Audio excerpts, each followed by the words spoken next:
Kwanza niwashukuru kwa kuweza kuitikia wito huu, lakini pia shukrani nyingine niwashukuru kwamba mmekuwa ni wadau muhimu sana kwenye hatua mbalimbali za maendeleo ya mpira wetu kwenye nchi yetu Tanzania.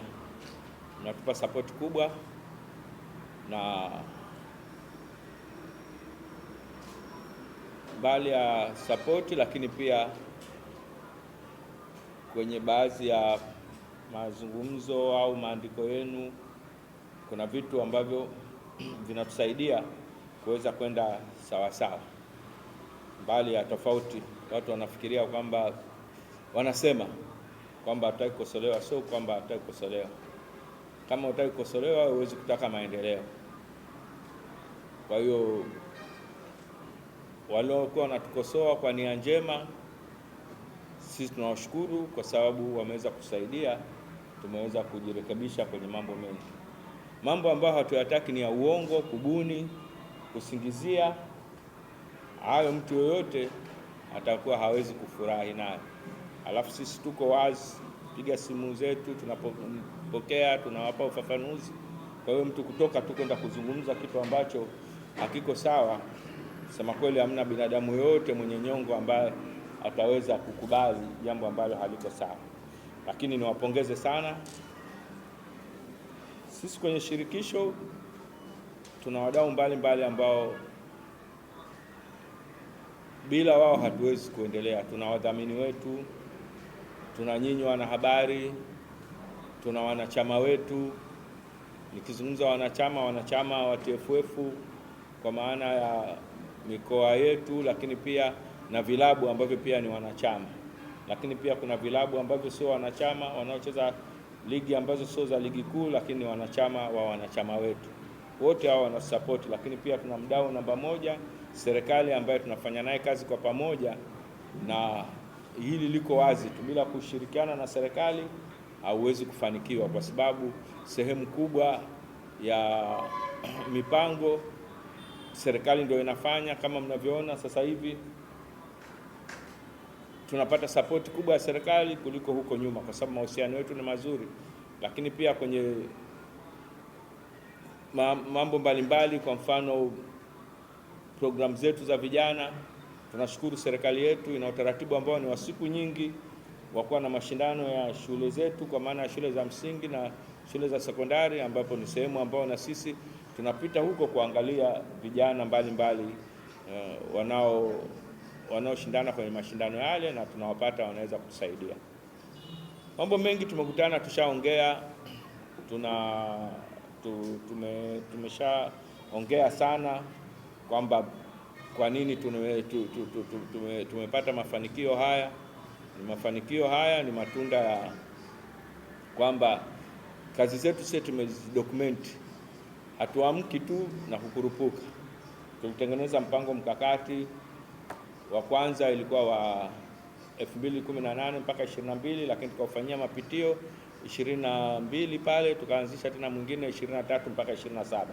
Kwa hiyo mwaka 27 pia tutafanya mapitio, tutatengeneza wengine. Kuna mambo ambayo tulisema ya muda mfupi tuliyatekeleza, mengine ya muda wakati, mengine ya muda mrefu, yote tumeyazingatia. Na ukiangalia kwenye maono yetu tulisema kwamba hii ilikuwa ni 2018 wakati tunaanza kutengeneza huu mpango, kwamba tunataka tuifanye Tanzania. Tunasema, tuliandika kwa kizungu hapa, build Tanzania as a football powerhouse at every level. Wakati huo tunazungumza ilikuwa Tanzania sio lolote si chochote, lakini sasa hivi nadhani tunaona tulianza kwenye level ya zoni yetu ya Sekafa Afrika, na sasa hivi kwa sababu tumekuwa tuna qualify mashindano ya Afrika mara kwa mara, sasa hivi tumeanza tena kuqualify kombe la dunia. Kama mnavyojua tulishakwenda kombe la dunia 2023 chini ya miaka 17 Serengeti Girls, lakini pia timu yetu ya wanawake ya futsal ilienda tena kombe la dunia. Lakini safari hii tena Tanzanite Girls nao wameenda kombe la dunia, Serengeti Boys nao wamekwenda kombe la dunia. na Mwenyezi Mungu akitujalia, kesho tuna mechi, tukishinda kwenda robo finali, tukienda nusu finali tayari, na maana Twiga Stars nao wataenda kombe la dunia, na ni matarajio yetu kwamba tutajitahidi kwa burudani za Mwenyezi Mungu twende huko.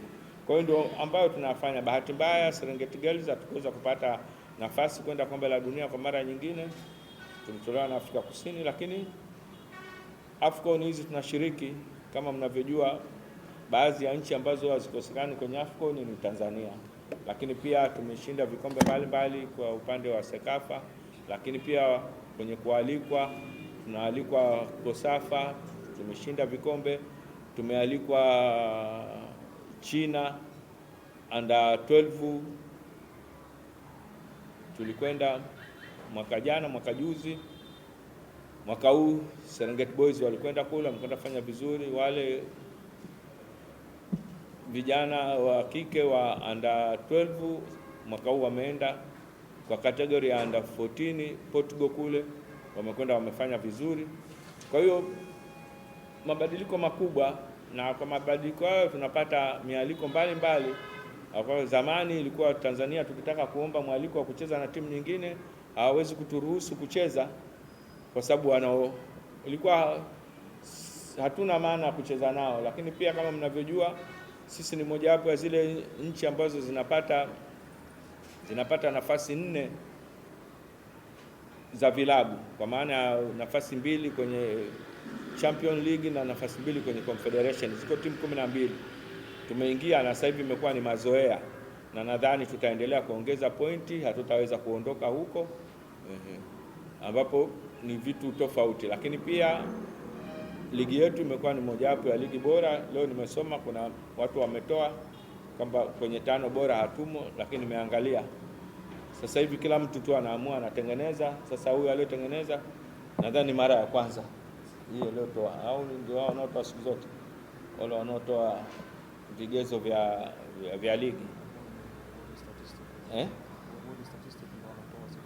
lakini hawa waliotoa sio. Kuna mtu mwingine naye katengeneza akatoa na media zimechukua sawa,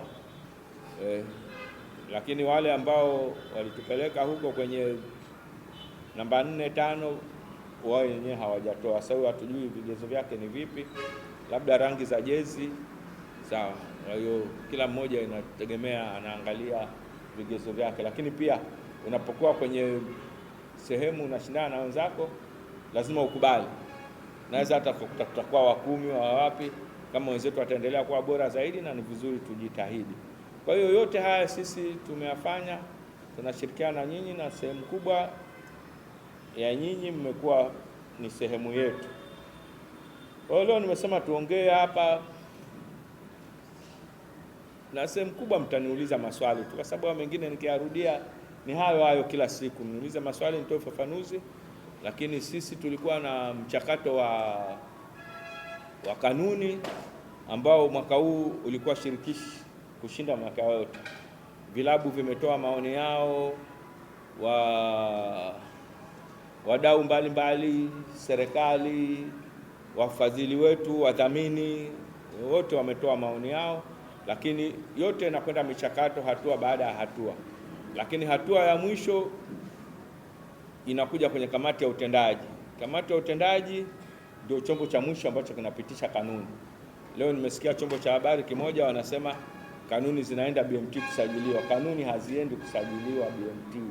Katiba ikishasajiliwa BMT imetaja utaratibu wote wa kuongoza utengenezaji wa kanuni. Kanuni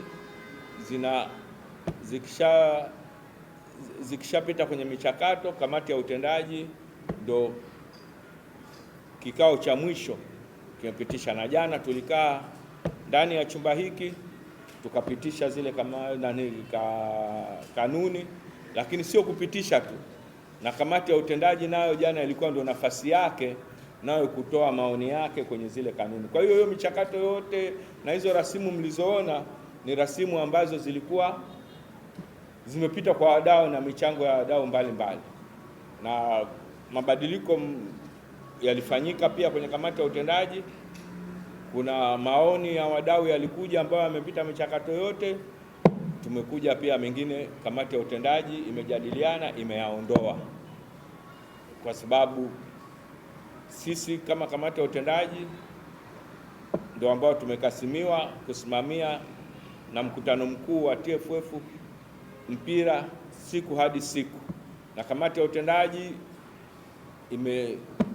imetoa madaraka hayo kwa rais anayesimamia secretariat kwa utendaji wa siku kwa siku. Kamati ya utendaji inakaa kila baada ya miezi miwili, lakini jana ilikuwa ni kikao cha dharura kwa ajili ya kanuni tu, na ni moja ambayo ni vizuri nikaitolea ufafanuzi. Ni mapendekezo yalikuja kutengeneza kanuni ya kuwadhibiti wanahabari, wachambuzi, sijui nini, yote pamoja. Kamati ya utendaji imeona kwamba yale mapendekezo ya zile kanuni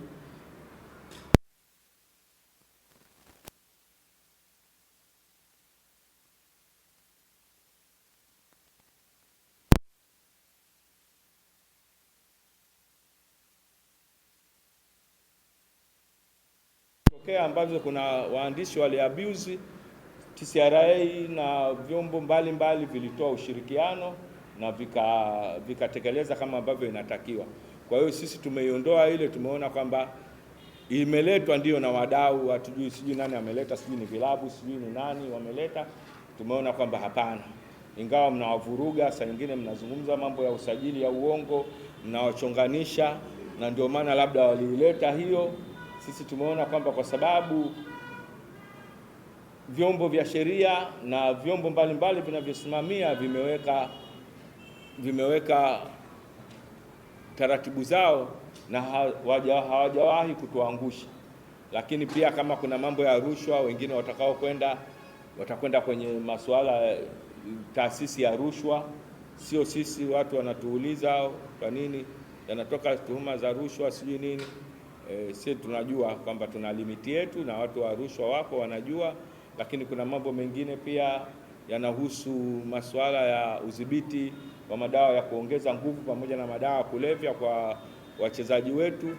Pia vimekuja vipengele hivyo.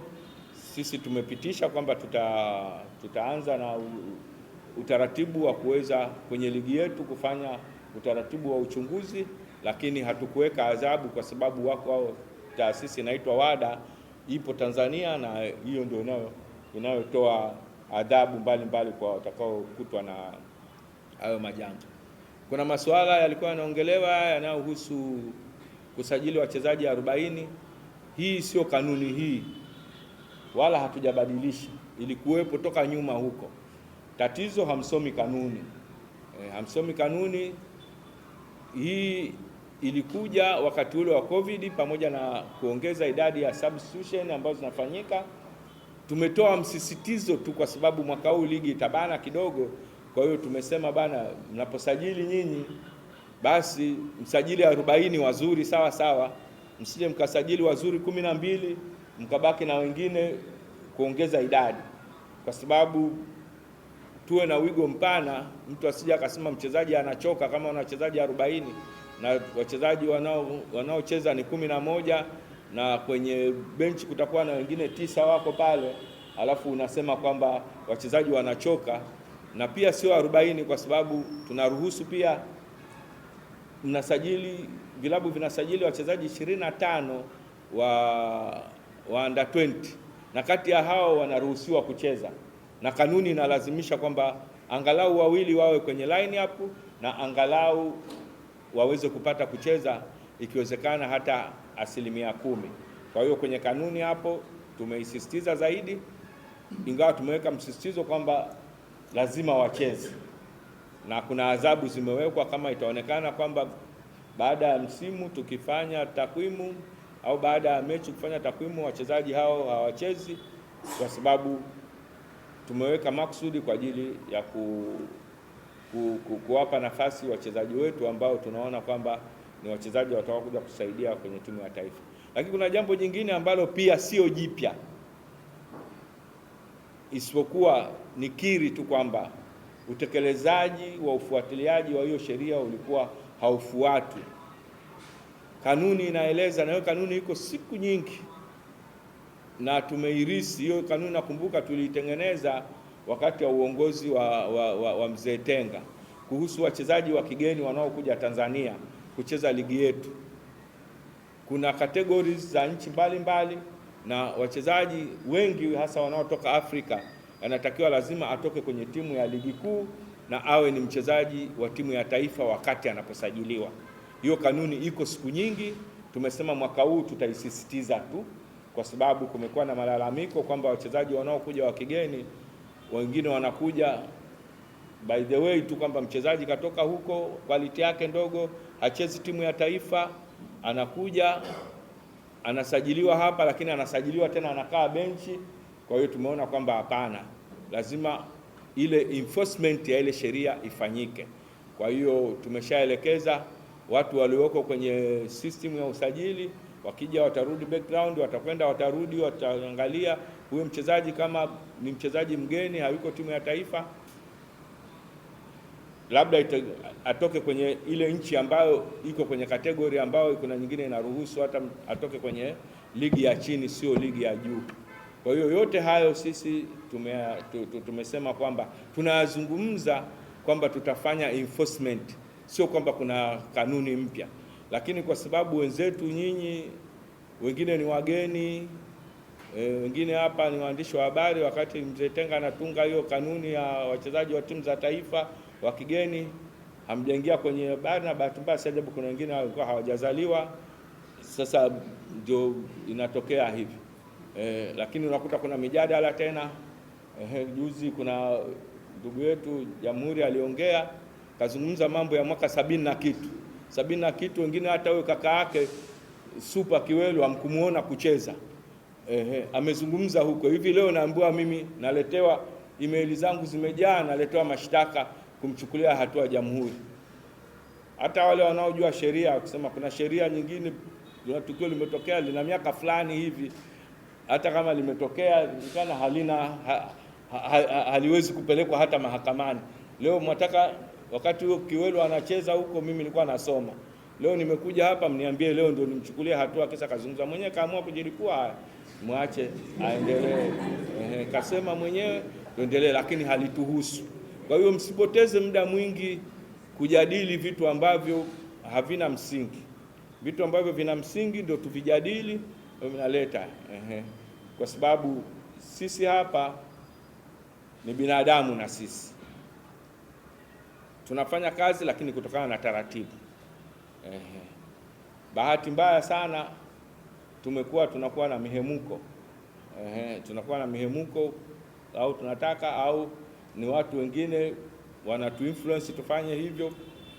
Hatuwezi kuzuia, lakini ni vizuri tukaangalia ili tuweze kubalance kidogo. Kwa hiyo kanuni jana tumezipitisha.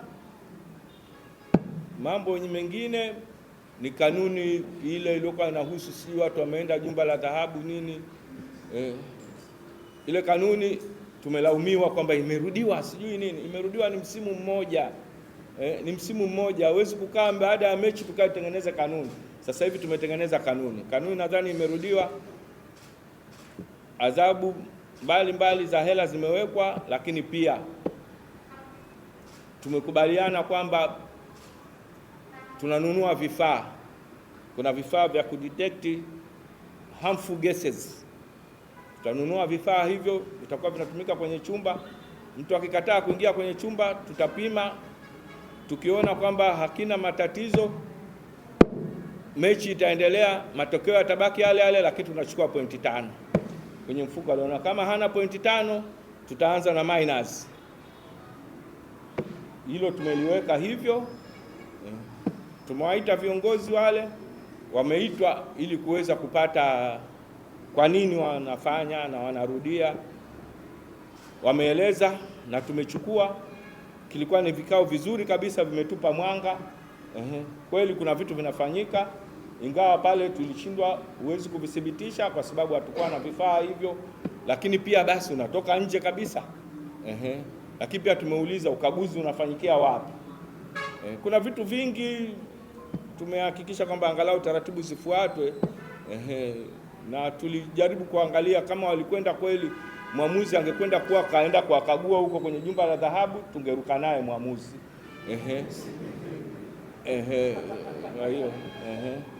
Kwa hiyo kuna vitu vingi ambavyo tunavirekebisha, na jamani, kanuni duniani, sheria zimetengenezwa kwa ajili ya matukio.